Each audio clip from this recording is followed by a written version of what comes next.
Uh, this is West Bengal Transport Corporation. That is, we have named it the turnaround of water transport sector, and the presentation is about the turnaround of West Bengal Surface Transport Corporation is under WBTC water transport sector. Various problems we faced 3 to 4 years before that our the infrastructure assets, that is vessels and jetties, that did not look very good, and it frequently broke down, causing passenger dissatisfaction, loss of trips, as well as our revenue from the passenger sales was decreasing. We, given in the limited scope of our budget constraints and other things, as is present for many government organizations, we did some small things that we introduced the annual maintenance system of our all the vessels and jetties, and this brought a very good substantial improvement in our maintenance system. The look and condition, health condition of the vessels and jetties, and ensuring the passenger safety of the passengers were also ensured. Passengers were happy, and all the vessels and jetties are regularly painted, and it uh, it brings a bright look of all the jetties. So passengers are very happy today, and they are using our services more frequently than before. And the road transport load has by some very percentage has shifted to the water transport sector by our performance and our by maintenance standard. So we have taken all-out drive to improve the maintenance standard and reduce pilferage by introducing smart gate ticketing system. We have introduced smart gate ticketing system for 100% ticketing, and also introduced checking system to stop the pilferages. We have added various new routes and vessels to our existing system, and our area of operation have increased considerably. We operate special launch service during Gangasagar Mela that is held every year, where lakhs of pilgrims come to Gangasagar Mela. This year also was not no exception. We operated 40 such type of vessels. We operated 15 jetties, and there was not a single incident of breakdown or any hindrance. The Mela was passed very much peacefully, and we got this we got very high certificate from the district magistrates. So we approach this, we consider this solution to be to the problems, and we have achieved this following outcome. That is, our overall breakdown rates have decreased, and presently it is nil. There is no en route breakdown during the last few years. There is no trip loss. Passengers are satisfied. The passenger sale have increased by 40%. Passenger sales have increased by 40% as compared to 2019-20. In spite of the fact that we passed through a very dark phase of this COVID-19 induced situation, we have achieved these sales. We have next slides. We have presented some data that you can see for yourself. This is the parameters that we have given here.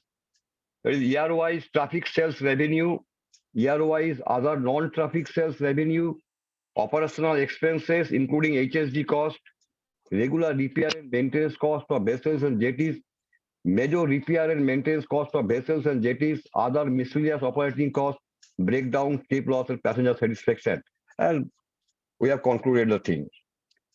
In the next slide, we have given the data that you can see. In the year 1920, the total sale was 8 crores 65 lakhs 83,000. In this year, And there is more than the 2 more months have left are left. Your sales has become 9 crore 17 lakh 16,000. It is an increase of around 40%. The next slide, we have adopted some initiatives for increasing our non-traffic sales. That is, we have introduced some value-added services like this Kolkata Heritage River Cruise. This is a current addition to our value-added services, and it is doing very much well, and passengers have started liking it. It is evident from the sales, that is 69 lakhs we have achieved by operating this show, this Kolkata Heritage River Cruise. The basic features of this river cruise is there is a live band system, and we provide tea and snacks to the passengers. So passengers have liked this very much. We have introduced an AC boat. It is 20-seater boat that is capable of taking tourists to some shorter distances in and around our jetty for 1 hour duration, and there is a pantry system and dining facility. We have introduced a boat on which we have installed library for the readers and students. This is also increased. This is also being liked by the students and passengers alike. We have leased out many jetties and vessels to the other operators which are not we are not using to capitalize our assets, and we have also achieved very good result by these types of things. And in Gangasagar Mela, the major achievement this year in the financial 1920, that is pre-COVID year, the average, the total income was 80 lakhs, but now this year it has increased to 1 crore 42 lakhs. That is the result of meticulous planning over the years and the dedication and effort made by the teams and our seniors. It has been possible. We also taking up various works of other agencies, government agencies, as a contractor. And this year we have earned in rupees of 1 crore 67 lakhs from these contract jobs. As you all know, the HSD cost is increasing day by day, and it is now very much high. Still, our costs have not increased on that proportion. On that proportion, you can see in the 1920, when the diesel cost was 75 rupees per liter, the cost of expenses were 5 crores 3 lakhs. And in the 22-23, when the diesel cost is 93 rupees per liter, it is increased only marginally, this 5 crore 41 lakhs. Whereas our operation was also increased by this time. We have introduced the annual maintenance system, and by this introducing the annual maintenance system, we have reduced the breakdown. We have reduced the breakdown repair cost. We have reduced the major repairing cost, and this is a scheduled and preventive maintenance. The thing has become have settled by now, and our AMC cost is remaining constant. Our major maintenance cost is decreasing day by day. Our AMC cost is remaining more or less constant. Our major cost, that is required to be done in case of any major failure or in case of unscheduled maintenance repair.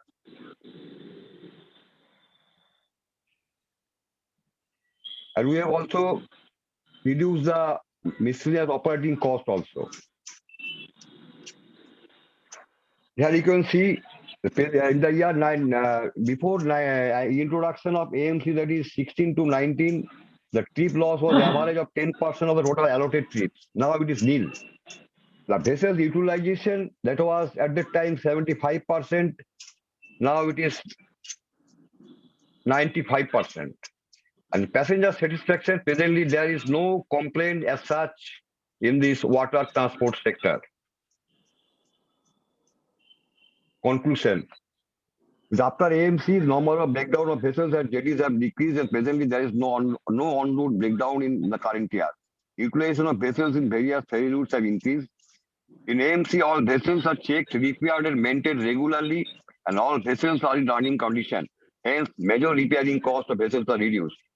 Under AMC, all vessels and jetties are painted periodically. Corrosion of steel plates of vessels and pontoons have reduced, resulting in less steel plate renewal work, and the overall appearance of the vessels have become very good. Hiring of vessels for pleasure trips have also increased remarkably.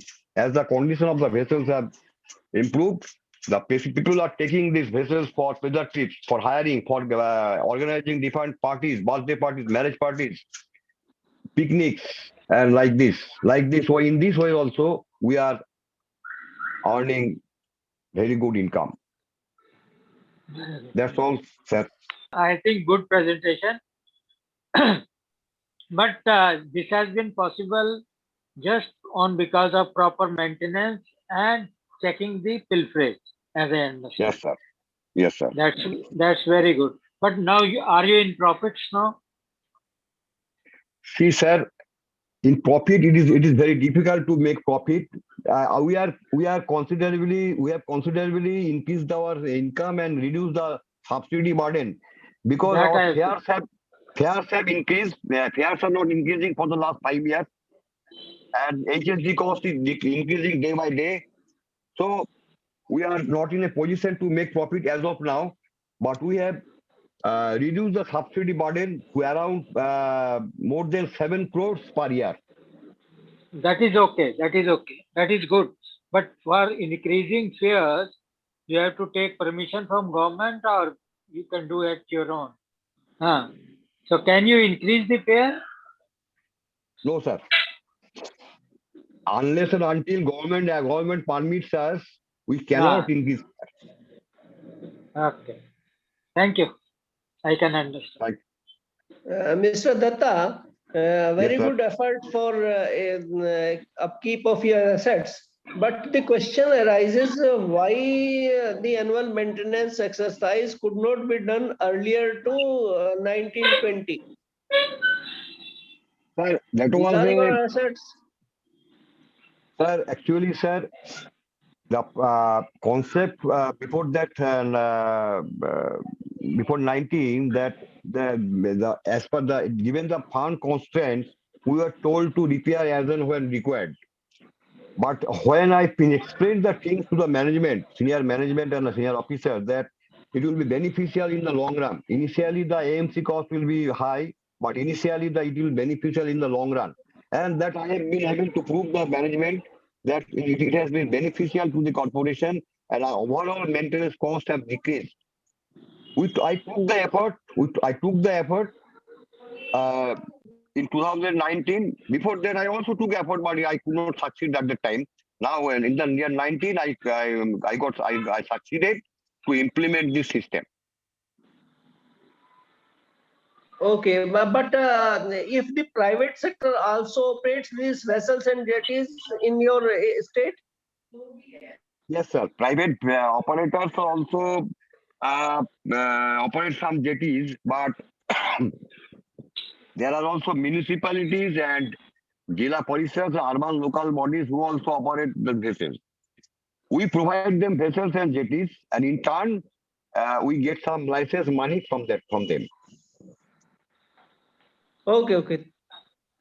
Thank you, please. Okay, sir. Thank you. Good morning, everyone. My name is Sunita Nadhamuni. I'm the head of Global Social Innovation at Dell. It's a CSR function of Dell where we look at supporting social impact large-scale projects through technology. Really happy to be here. Thank you for the opportunity, and to all my fellow members, fellow applicants, all the very best. Thank you. So I'm going to talk about our project, Digital Life Care. This is technology that we've developed, and we've been partnering with Government of India for the last 5 years for the National Ayushman Bharat Non-Communicable Diseases Management Program. Next slide, Malari. So when I talked about social innovation, Dell believes very strongly in that we should use our strengths of technology and talent to actually support large-scale societal impact. Our focus as a company is about technology for human progress. So we cover through looking at specific social need globally, and looking at how technology can help it. And then through partnerships, we deliver this social care. We are looking at the areas of healthcare, education, and connectivity. And we look at, like I said, partnering with governments, with nonprofit organizations. All of this is purely philanthropic. There is no agenda for this, for the company. This is purely philanthropic. And in the new, all of you must be very aware of the new advancements that are happening in India about digital public infrastructure, digital public goods, what we've seen with UPI, what we've seen with ABDM. So we are very much framing our technology innovations in the same line as digital public infrastructure. It is a digital public good that will be made available, completely open source, modular, so that we can expose the platform for innovation across the country. So this is our very, very passionate belief in how digital public infrastructure and digital public goods can actually transform the health sector and help millions and hundreds of millions of people get access to basic needs for their basic healthcare. Next slide. So specifically, I'll talk about the NCD program. On the left-hand side, you will see the problem.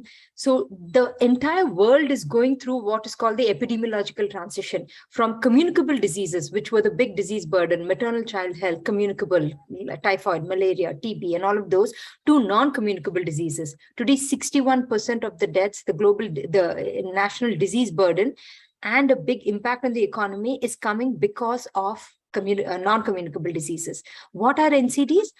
Things like hypertension, diabetes, heart disease, cancers. These are all the non-communicable diseases. Three things that are very important about non-communicable diseases: they're silent. So you don't know that you have hypertension or diabetes until it's fairly advanced stages. They're chronic, which means that you can't just take one vaccine or one immunization and then you're done. You have to take medicines month after month, year after year for your entire lifetime. So it's very hard to manage. And third, unfortunately, they disproportionately impact the poor.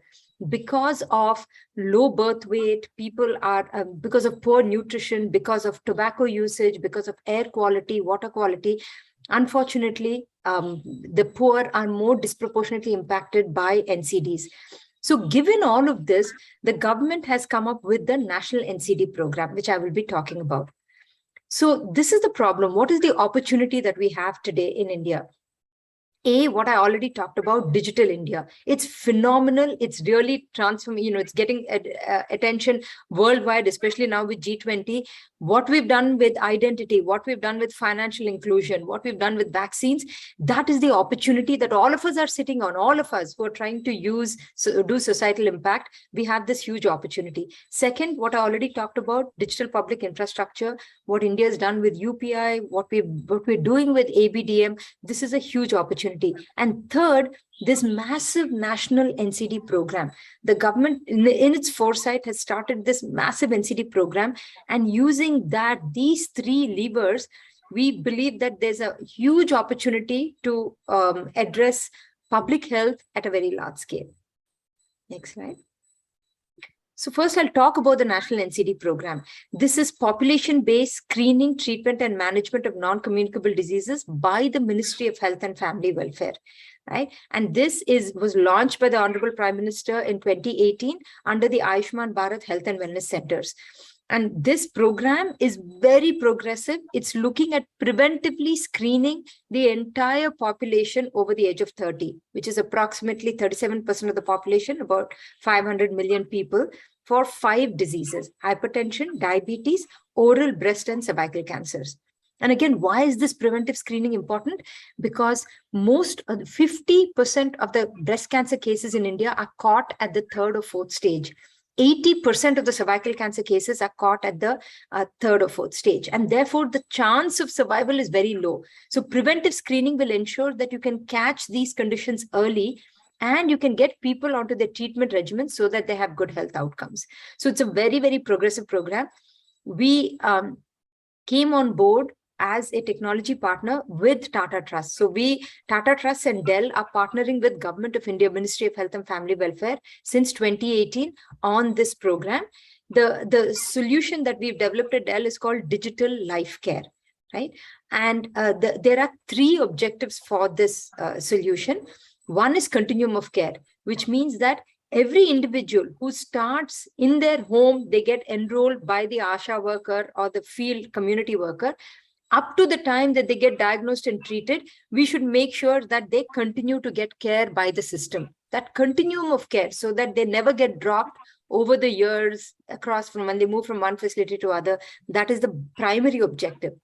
Second objective, the care providers. So the ASHA workers, the health workers, ANMs, CHOs, all these are community health workers, doctors, administrators.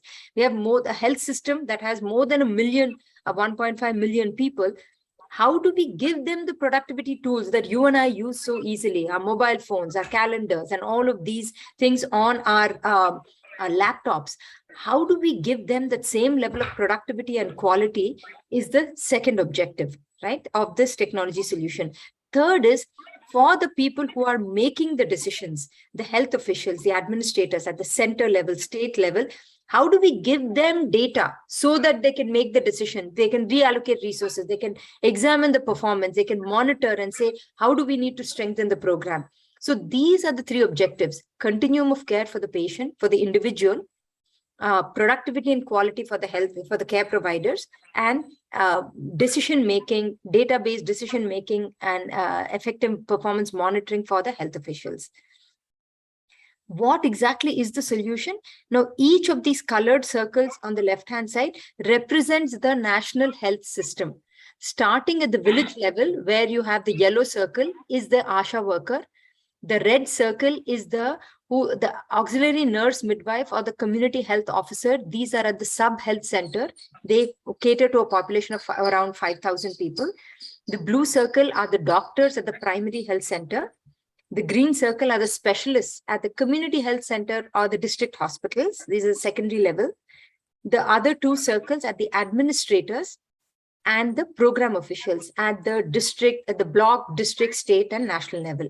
This is the entire health system. We have created an application, a mobile application, web application for every one of these stakeholders. And that is one of the unique things of this technology solution. We're not saying here's a hospital information system, or here are a set of monitoring tools for the health officials, or here is an app for the ASHA worker. We have said that if the entire health system has to be strengthened, if you want the program delivery to work, which means from the ASHA worker at the village level, all the way to the joint secretary and the secretary sitting in Delhi, everybody needs to have access to the information to make sure that the program is running well and to make the decisions. Even the ASHA worker needs to look to know what is the people in her village, how many people she has already enrolled, what is the work that she needs to do. Data is not just for people at the top, it's for every individual, every care provider. All of these applications run on the cloud, which is sitting in the BSNL data center. It is not sitting on Dell system. It is a Government of India program. It sits in the government data center. And Tata Trust is the partner who helps us implement it on the ground. They provide the training, the support, the handholding with the state governments. So this is the technology solution. Next slide. Yeah, just one thing to add. In India, as you know that there is no connectivity. So the applications what we built for ASHA and ANM works in an offline mode. And without internet connectivity, they can enter all the data. Whenever they have connectivity, the data gets synchronized to the cloud. And that data is also available to the doctor. So how did this start? We started this as an idea, as an innovation project in 2013, piloted with a very reputed NGO called Karuna Trust in the BR Hills in the tribal region of Karnataka. They work actually across the country. And then we started working with Andhra and Telangana governments in 2016-17 to basically work with the government to say, can we take this again, open source, free solution, and help use it with the government partner to strengthen the government health system. We started there. 2018, we started working with Government of India under the Ayushman Bharat NCD's program. and we reached about 45 million enrollments by 2021 through the pandemic. Of course, there were ups and downs, but through the pandemic, the health ministry did not stop, and we continue to support. We reached about 135 million enrollments with about 135,000 users. 32 states are adopted it.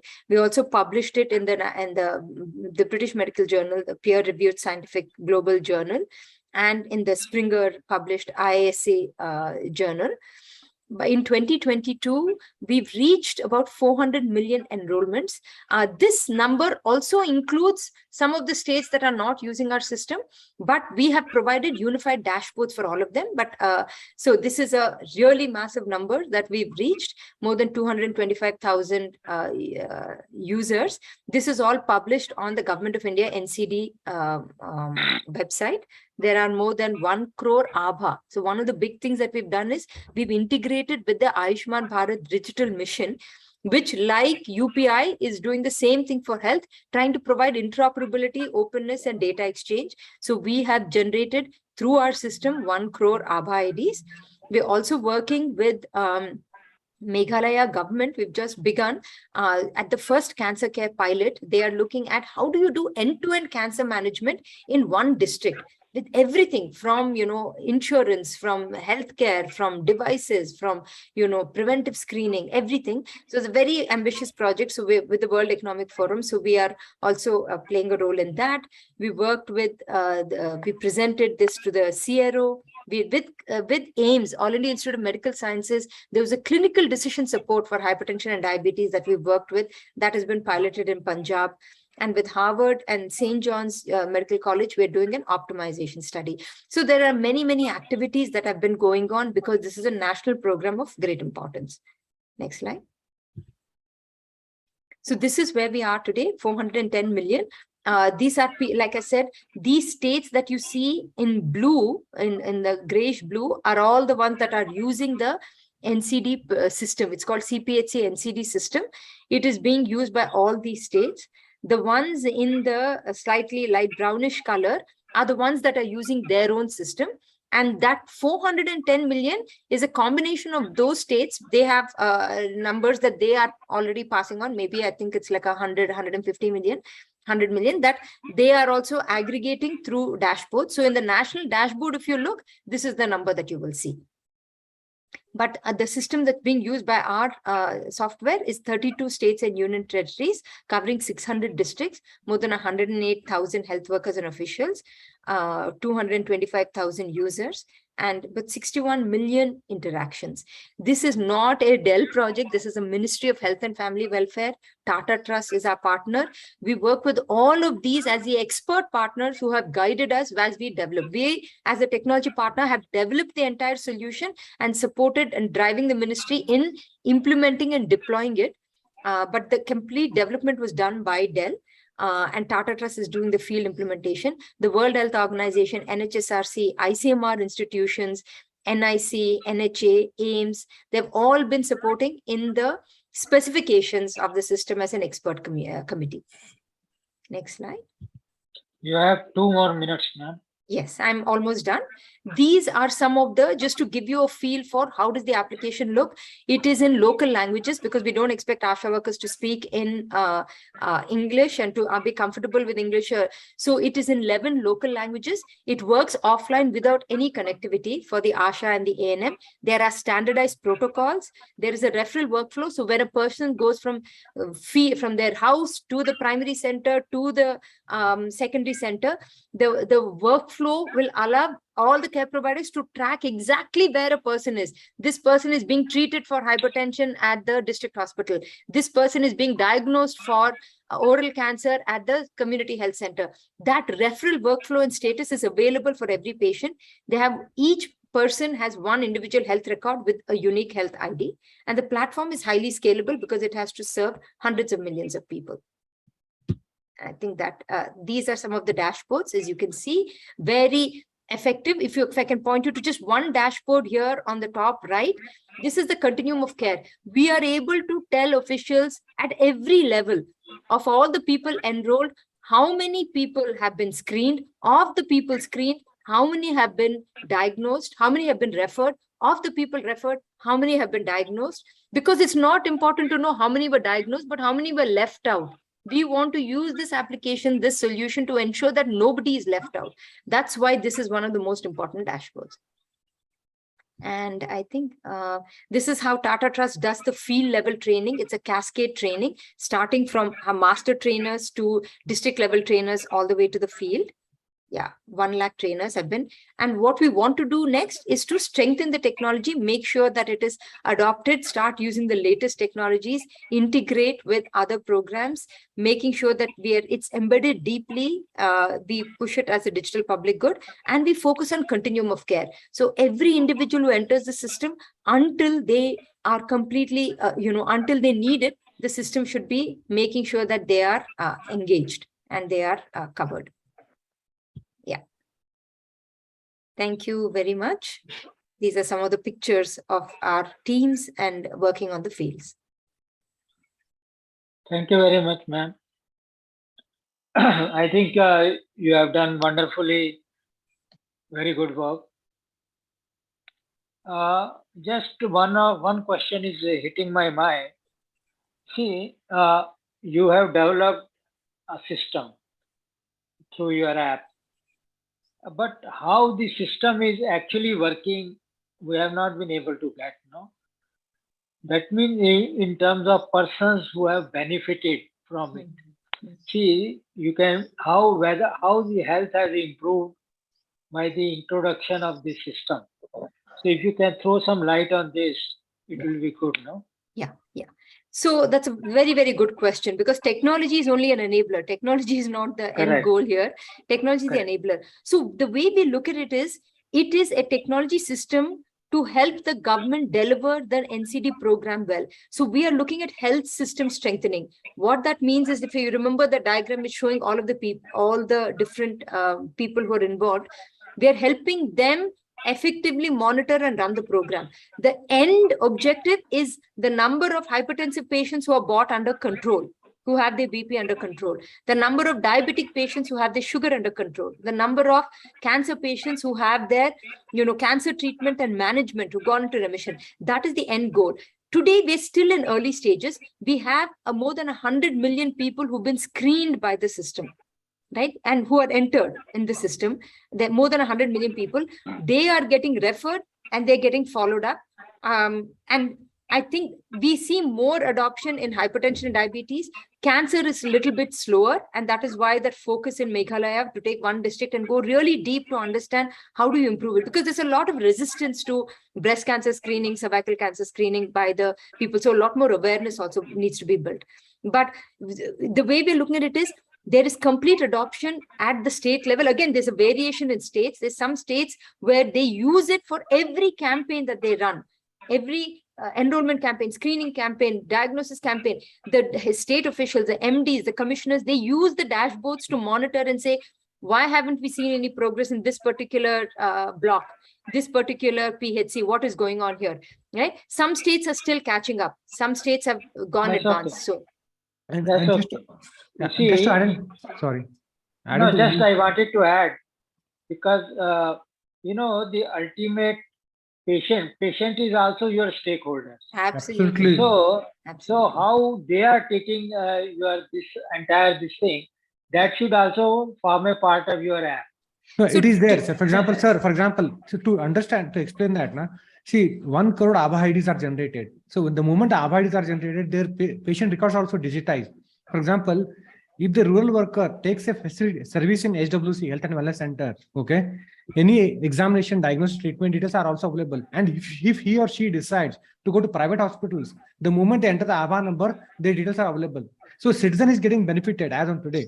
And in fact, we looked at yesterday, as on today, around 50 lakhs or 15 lakhs treatment records are already digitized, linking with Aadhaar. Because so this is, first of all, there are two things. One is it's helping health workers, even it's helping citizens to get their electronic health record, and they don't need to carry physical paper anywhere in any system. They go there, give the Aadhaar number, it's there. So that's the beauty of the system. Yeah, and one more important point is, in the system, every time a person, let's say a person had high BP and they were referred to the PHC, but because the health literacy is low, they didn't understand, they don't understand the importance, they didn't go. The health worker gets an alert saying this person was referred, but they did not reach the PHC. So she can go to the house and follow up and counsel them and convince them to please go for their checkup. And if she also doesn't do her job, then the doctor will get the alert. And so also the system also sends automatically a message to citizens saying that you are due for screening, go for rescreening, annual rescreening. If you have missed the follow-up, you can, I mean, the follow-up on SMS is not built yet, but it's in the progress. The system also can send a follow-up reminder saying that your medicine is due for next 2 days. Go and collect the medicines in HWC. So this is going to bring basically a krantikari and digital transformation in this through citizens and health services and government officials also. Good. Thank you very much. Mr. Kulkarni, you have already screened about 100 million population. Is there any analytics which shows that BP and hypertension, this BP and diabetes are urban phenomena or rural phenomena too? Can you throw some light? Because it is a common belief that it is an urban phenomena. But what your analytics say? Yeah, I think so. This data, for example, this data is typically analyzed by state officials. Based on our finding, now, for example, even the CPAC data, states are leveraging it. The community-based assessment checklist, now where people talk about how many are smoking. So there are different patterns are there. I mean, we don't analyze because we have not analyzed the data, to be honest, because data is confidential. Hence, we build a software and give it to them and they analyze it. So, but the short answer to your question is, it is very much there in the rural areas. Very much there. Very much, because of all the factors, like I was saying, because of the nutrition levels, the low birth weight makes them much more susceptible by the time they're in their 30s for hypertension and diabetes. Tobacco usage, all of these things has increased the diet and nutrition. So these are all, we finding a big epidemic there, in the rural areas. Also, awareness is very low. So people don't know. Only 10% of the rural hypertensives have the BP under control. And if your BP is not under control and you're a hypertensive, then your chances of a stroke are very high as you grow, in the future. So it's a rural epidemic. Yeah. Yes. Some doctors have also told me the same opinion which you have indicated. Thank you, madam. Thank you very much. Thank you. Good work.